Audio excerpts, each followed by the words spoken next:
Herzlich willkommen zu einem neuen Video. Heute zeige ich euch ein schnelles und einfaches Rezept für ein leckeres Eier-Ragout bzw. Eier-Frikassee mit Erbsen und Möhren.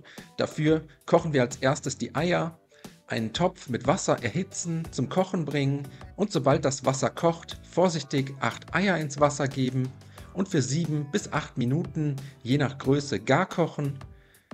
Die fertigen Eier anschließend vom Herd ziehen, mit kaltem Wasser abschrecken und dann bis zur weiteren Verwendung zur Seite stellen. Weiter geht's mit 3 Möhren. Die Möhren zunächst schälen. Eine Möhre bekommt Cooper, die anderen beiden sind für das Rezept vorgesehen.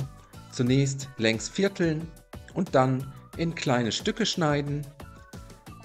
Wenn das erledigt ist, eine große Pfanne oder einen Topf aufsetzen, die Möhren in die Pfanne geben, außerdem 200 Milliliter Gemüsefond oder Gemüsebrühe dazu gießen, zum Kochen bringen und für 4 bis 5 Minuten mit geschlossenem Deckel köcheln lassen. In der Zwischenzeit bereiten wir die Soße vor, dafür einen Mixbecher hernehmen, einen gehäuften Esslöffel Senf, einen gehäuften Esslöffel Speisestärke, je einen Teelöffel Zwiebel sowie Knoblauchpulver, eine gute Prise Salz und Pfeffer und 500 Milliliter Milch hineingeben, alles einmal kurz miteinander verrühren und nach etwa 5 Minuten geben wir die Soße sowie 250 Gramm aufgetaute Tiefkühlerbsen zu den Möhren in die Pfanne, alles einmal gut umrühren, zum Kochen bringen und jetzt bei niedriger Hitze für ein paar Minuten ganz sanft köcheln lassen.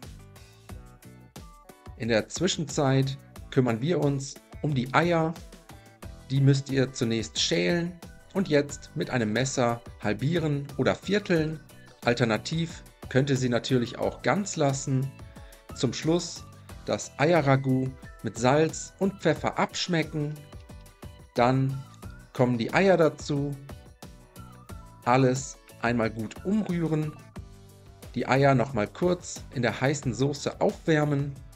Und dann sind wir auch schon fertig. Das Eier-Ragout bzw. Eier-Frikassee vom Herd ziehen, mit etwas fein gehackter Petersilie garnieren und sofort servieren. Als Beilage eignet sich gekochter Reis oder Kartoffeln. Ich wünsche euch auf jeden Fall schon mal einen guten Appetit. Viel Spaß beim Nachkochen. Bis zum nächsten Mal.